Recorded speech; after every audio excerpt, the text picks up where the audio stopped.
His family has collectively told investigators that he subscribed to left-wing ideology, and even more so in these last couple of years. And he had a text message exchange, he the suspect, with another individual, in which he claimed that he had an opportunity to take out Charlie Kirk, and he was going to do it because of his hatred for what Charlie stood for. FBI Director Kash Patel on our air about 2 hours ago now. More about Tyler Robinson, 22 years old, Utah native, described as quiet and very smart. Apparently scored a 34 out of 36 on his ACT. Also had a scholarship at one point. Was living with a male to female transgender partner in southwestern Utah. No criminal history, according to state records. Family and friends say it became more political and more angry in recent years. More on that as we dissect the story. Reportedly talked in disparaging terms about Charlie Kirk in at least the days, week, or weeks before he showed up on campus there in Utah. Registered to vote, no party affiliation. The bullet case inscription, you heard this from last week. One of them said, "Hey, fascist, catch." What's this all mean? Robin Dreeke, retired FBI special agent. Robin, thanks for coming back, and hello to you today. So we've heard from the FBI Director, Kash Patel. What did you take from what he had to say in that interview today? Then I'll get you on Dan Bongino next. Go. Yeah, absolutely. So Kash was really, really good on doing a few things. He's talking about the investigation, and which is really good, you know, talking about this arc of this online radicalization that he had. It is also kind of showing all the transparency that the FBI is now having, which is really good because we want open, honest communication, transparency, and an element of vulnerability, which I'll get into on Bongino in a second, to instill some trust and faith in our organizations, which were lost over years. But really going into the amount of leakage that this individual had, and you said that he was described as being quiet, which is kind of interesting because we were getting so much data and details on what his thoughts and ideas were. And so that's what I really got from the Okay, so from Dan Bongino, he made a point of saying that we're early days right now, and there's a lot they're still trying to figure out. Here is from Bongino 30 minutes ago here on our show. There were people in his network, friends and family, who had stated that he had become more political, that he had become, at some parts, I believe some of his coworkers had stated that he had kind of detached himself when the topic of politics came up and walked away from them. Family members said he'd become more political, leading us to believe that this ideology had infected him and had taken over. Yeah, it hasn't happened, but are you starting to think that there could be more arrests in Utah?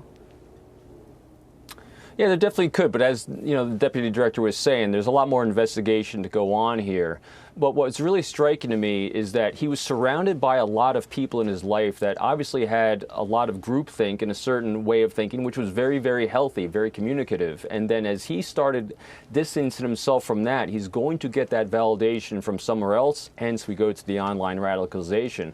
And really, when we think about online radicalization, Bill, it really comes down to one simple thing. It's where curiosity dies. And so he got entrenched into that mindset, and anything that was going to go against it and against how he saw himself and as he saw his partner is what he's going to start escalating towards rage, hatred, discontent, and obviously violence. I picked up, but you gave some commentary to our producers before the show, and you talked about his lack of curiosity. But that was very interesting, how you're trying to get inside of his mind here. A feeling of superiority and rigidity of thought. How so? Yeah, well, that's what we're seeing. So it's actually just him saying what he's doing. So we can see it in his statements. We can see it and that's why I think he really targeted Charlie Kirk here, is because Charlie was a very curious person. He is very set in his mindset and what he believed in, obviously, but he's always asking discovery questions. And so this is what this individual, this horrible assassin, never did. He was always arguing what he thought rather than being curious about what you thought. And that's what Charlie did really well. I think that's why there's such a clash in his mind about why he wanted to get rid of him. It's a very interesting analysis there. And you say also, you believe there will be a triggering moment that we will learn about. Is that common? It is common. So he fits a profile of a typical lone shooter, And so anytime someone kind of fits a pattern, what I'd like to do is kind of look at what doesn't fit the pattern. And so all these things we've been talking about so far is what deviates from that pattern. But one thing that is always prevalent is there's a triggering moment where something kind of tipped them over the edge from rage and discontent into violence. I'm very curious of whether they discover something having to do with the roommate, because a lot of things having to do around the trans world, not necessarily as an ideology, but around the person he cared the most about. So I'm really curious what they are going to discover in the investigation that might have been a triggering moment, because really the only person that knows is him. Yeah, listen, you're arm's length from this, but how do you think the investigation's doing right now? How do you think the FBI is doing?